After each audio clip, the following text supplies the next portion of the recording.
Olá, amigos do Critica Brasil, Edmar de Moraes, falando a verdade, doa a quem doer. Eu vou fazer uma matéria agora, e para que fique claro, eu terei que ler, para que depois nos comentários não digam que eu estou lendo. Desta vez eu estarei lendo, sim. Mas antes de ler, eu vou fazer algumas considerações que eu acho fundamentais, para que possamos entender a real situação em que estamos vivendo. Se você que está achando que as denúncias de Glenn Greenwald vai fazer alguma alteração neste governo, pode se considerar totalmente enganado. Elas não vão trazer nenhuma alteração para o governo do PSL, do governo Jair Bolsonaro, muito menos trará alguma interferência na posição de Sérgio Moro, né? Primeiro, porque ele não vai renunciar, e segundo, porque ele não vai ser processado. Terceiro, o processo contra Luiz Inácio Lula da Silva vai ser contestado, no mínimo, até o final deste mandato de Jair Bolsonaro. Por que eu digo isso? Porque o governo tem uma estratégia extremamente bem planejada, não pelo presidente, não por Jair Bolsonaro, porque ele não tem esse feeling, essa capacidade de engendrar medidas. Ele nada mais é de que um papagaio de repetição. Ele repete aquilo que lhe é orientado, pelos seus contribuintes, vamos dizer assim, pelos seus apoiadores, por aqueles que fazem parte dos diversos escalões do governo e também da parte intelectual que compõe o PSL e seus aliados. Então, não pensem os senhores que essas ideias saem da cabeça maravilhosa de Jair Bolsonaro. Não saem. Veja bem, Jair Bolsonaro já teve uma reunião prévia com os caminhoneiros, dando a eles alguns benefícios que eles acabaram se tornando inimigos número 1 do Congresso Nacional e inimigos número 1 do Supremo Tribunal Federal.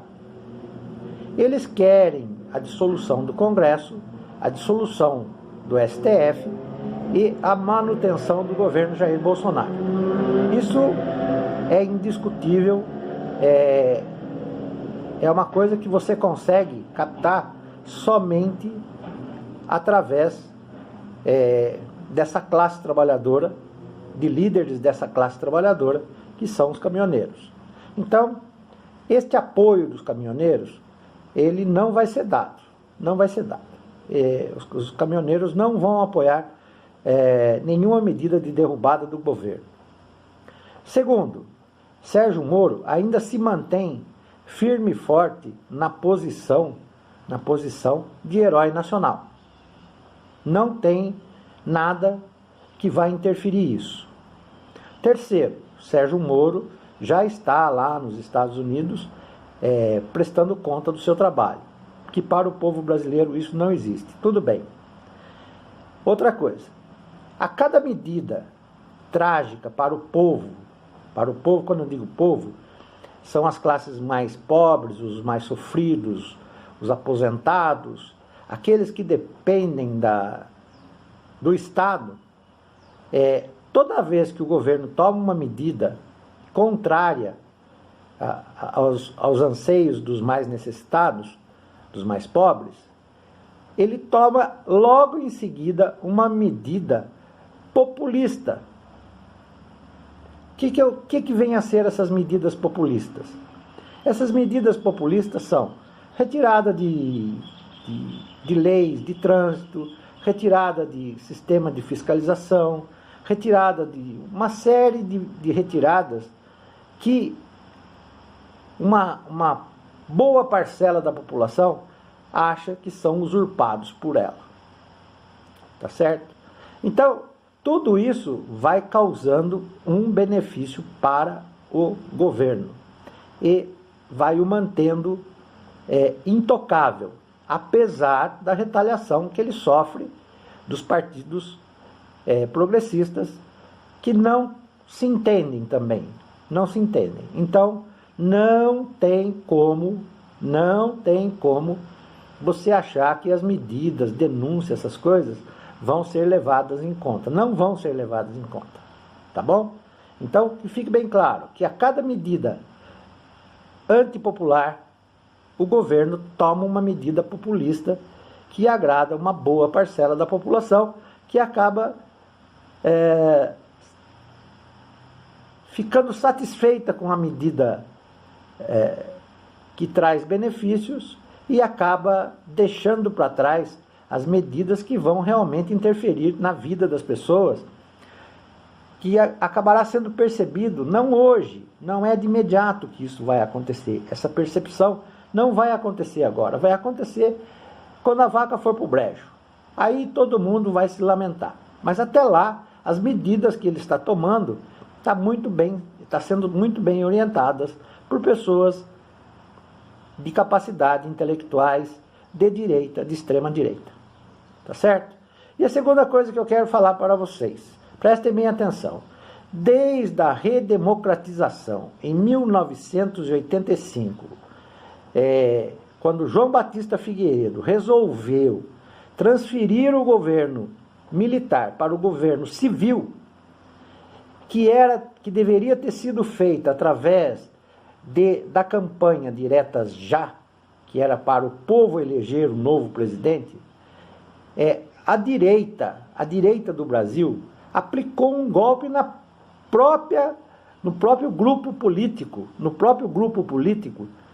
que se tinha no momento, que era o grupo político formado por Ulisses Guimarães, que encabeçava toda a luta pela Diretas Já, e tínhamos lá Fernando Henrique Cardoso, Mário Covas, Franco Montoro, Michel Temer já existia, uma série deles, Lula já existia. Lula não era nenhum representante oficial da política, pois ele não era deputado, ele não era vereador, ele não era nada, ele era um sindicalista que lutava pela liberdade e pelos benefícios dos trabalhadores. Muito bem, o Lula tinha uma boa relação com Ulisses Guimarães, e eles planejavam ter uma eleição direta para que fosse uma eleição já constitucionalista, né? Que fosse escrever a nova Constituição e que fosse eleito pelo povo. Mas Fernando Henrique Cardoso e sua trupe, que antes era tudo PMDB, tudo era MDB, nem era PMDB, ele acabou atropelando as ideias de Ulisses Guimarães e apoiou a transição de forma indireta, ou seja, o presidente da República combinou com eles quem seriam os presidentes do Brasil. Tancredo Neves como presidente e José Sarney como vice-presidente. E assim foi feito na calada da noite. No dia seguinte, o golpe já estava dado e a transição já estava programada sem a participação popular. Fernando Henrique Cardoso era quem encabeçava essa ideia de transição indireta. E a partir deste momento começou-se a invasão da direita no Brasil. Fernando Henrique Cardoso quebrou o MDB e construiu o PSDB com ideias de direita. E essas ideias vieram tomar conta do Brasil. De lá para cá, governos eleitos pelo povo, somente 4 chegaram ao seu final. o governo Fernando Henrique Cardoso, com 2 mandatos, o governo Luiz Inácio Lula da Silva, com 2 mandatos, Dilma Rousseff, com 1 mandato e meio, ela não chegou ao final do seu 2º mandato. Nós tivemos antes Fernando Collor de Mello, que foi impeachmentado, também não teve seu governo até o final, e o governo Itamar Franco, que foi concluído, tá certo? Quem criou o Plano Real, que foi criado durante o governo Itamar Franco, que Fernando Henrique puxa para ele os méritos do Plano Real, mentira, foi um grande economista de direita. Não posso falar outra coisa a não ser a verdade. A verdade é que foi um economista de direita quem criou o Plano Real. Fernando Henrique Cardoso deu início ao entreguismo do país. E Fernando Henrique começou a traçar ali os planos de domínio. Tanto é, esse vídeo talvez tenha que ser em 2 partes. Tanto é que Fernando Henrique, quando deixou a presidência, perdeu para Lula, já começou a sua trama de retomada do poder. Para ter uma visão globalizada, São Paulo vem há mais de 20 anos, ele vem sendo governado por um governo de direita, que é o PSDB, com Alckmin, com Franco Montoro, agora com o Dória e outros.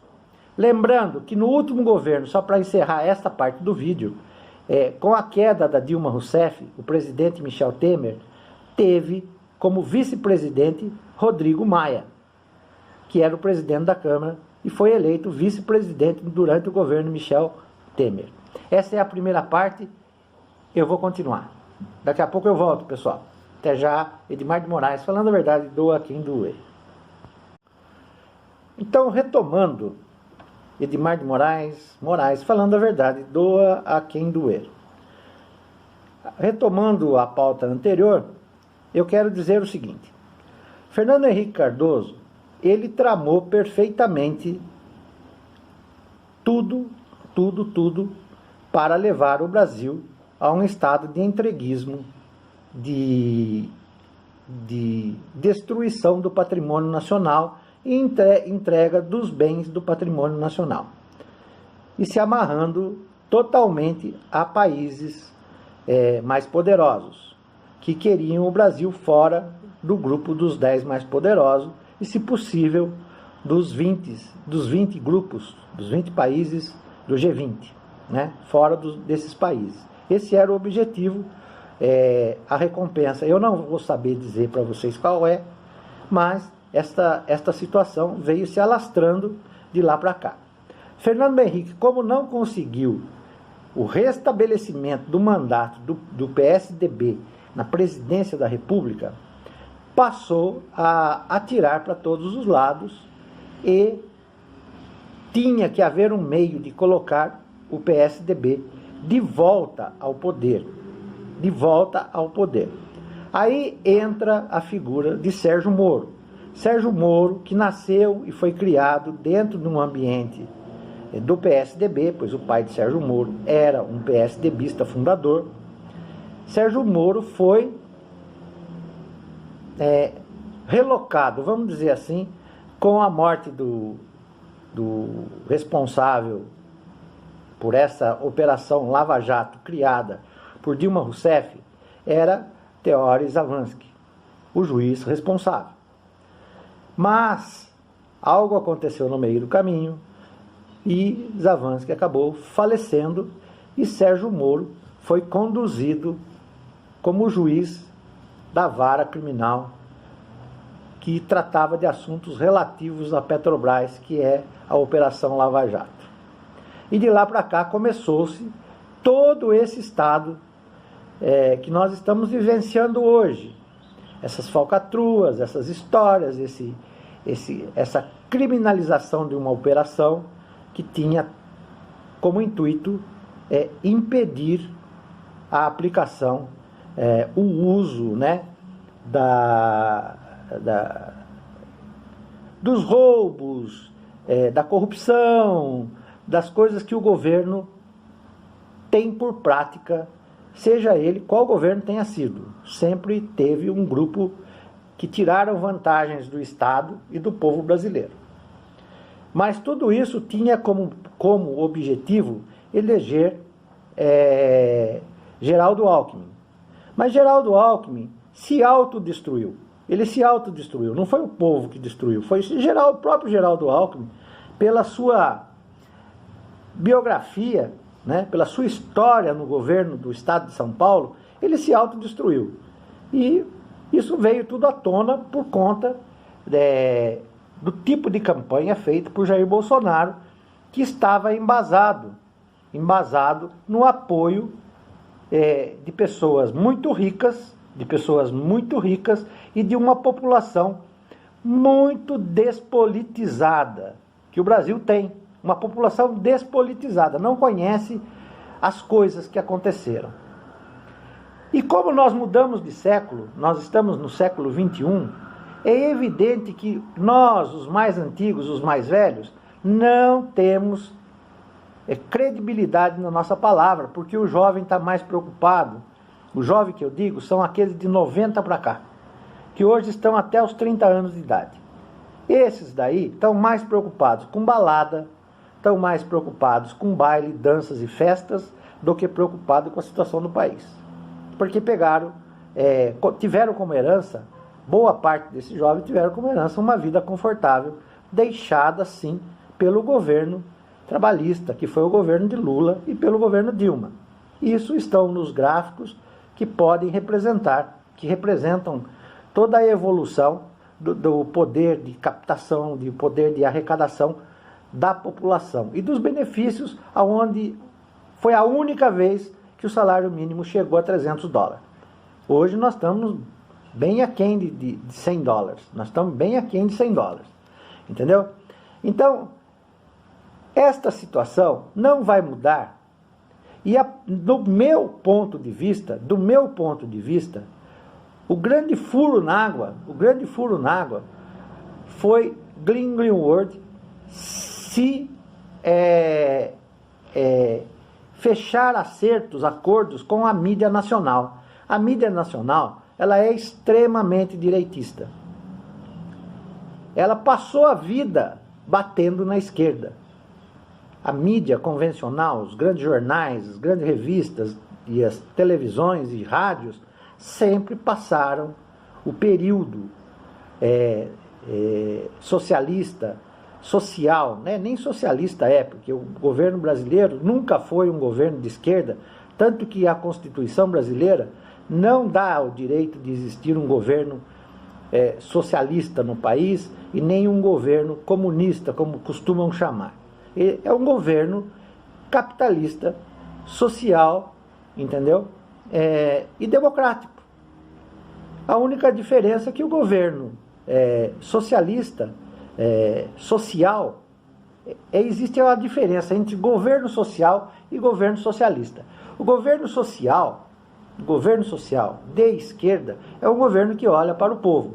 E o governo convencional de direita que não olha para o povo. É esse que tem que mandar no Brasil, porque isso vem desde lá da proclamação da República. Esse tipo de governo. Os governos anteriores que olharam para o povo foram governos que acabaram tendo seus presidentes dizimados, né? Getúlio Vargas, Juscelino Kubitschek, o outro governo lá que sofreu o golpe da ditadura militar, João Goulart. Isso tudo aconteceu.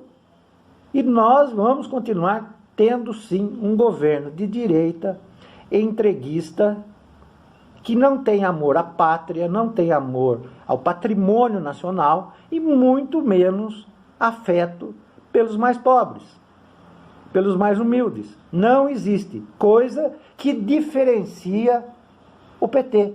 Por isso ele é tão criticado, porque o PT foi eleito por uma maioria popular, uma maioria de pessoas simples, tá certo? Lula foi eleito com 53 milhões de votos.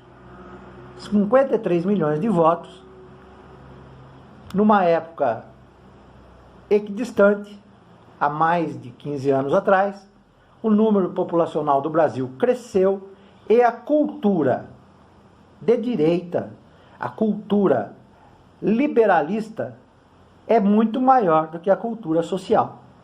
Então, o combate à esquerda é muito maior do que o combate da esquerda com a direita, porque a esquerda não tem pessoas que defendem de verdade, de coração, de alma, de sentimento, os mais pobres.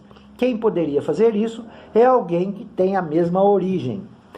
Mas se você fizer uma recapitulação das pessoas que são de esquerda e que vieram da humildade, você só vai encontrar Lula. O resto, todos eles têm diplomas em Harvard, são patrocinados por famílias milionárias, são filhos de banqueiros, etc, etc, etc. Isso na esquerda. Haja visto, por exemplo, Ciro Gomes. É um baita de um cara que se dizia ser socialista, progressista, mas ele tem o quê?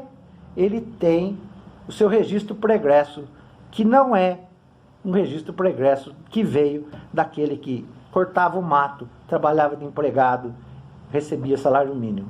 Ele teve a oportunidade de estudar, fazer doutorado, estudar fora do Brasil, ser economista, ser advogado e muito mais coisas. Então, este pessoal não vai permitir a queda do governo Jair Bolsonaro, e muito menos a queda do governo, a queda do ministro Sérgio Moro. Ele está amarrado a todas estas pessoas que veem nele o ideal de destruição do Partido dos Trabalhadores, que é fundamental para esse tipo de governo que o Brasil optou em ter. E os jovens que poderiam conflitar com o atual governo, eles não estão nem aí. Só vão perceber isso quando amadurecerem e sentirem na pele os efeitos dessa história que nós estamos vivendo. O que nos resta para agora é simplesmente aguardar. Achar que um confronto contra o Estado de governo, que tem o apoio do Exército, que todo mundo diz que não tem, mas tem, tanto é que tem lá mais de 150 generais de pijama vivendo lá dentro do Exército, um ou outro destoando, mas tem lá a sua grande maioria, nós não teremos êxito. É exatamente o contrário do que vai acontecer. Então, não se inspirem, não se motivem de que haverá alguma mudança no plano de governo de Jair Bolsonaro e nem de seus componentes. Eles vão nos enganar até o final e quando obtiverem o resultado mais desejado, que é a reforma da Previdência. Esta é a verdade.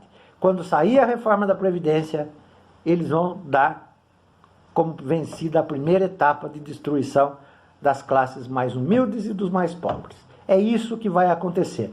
Num terceiro vídeo, eu vou mostrar para vocês como funciona tudo isso. Mas não vou fazer isso hoje, para não me tornar chato, e também não sei se vai ser levado ao ar, mas de qualquer maneira você vai encontrar esta minha narrativa no canal Edmar de Moraes Moraes. É um canal que não tem visibilidade. Quem achar que gosta de ouvir o que eu falo, se inscreva, deixe lá o seu comentário, faça sua pergunta que eu farei gosto em retransmitir a resposta para você. Tá ok? Edmar de Moraes, falando a verdade, doa a quem doer. Até o próximo vídeo, pessoal. Tchau!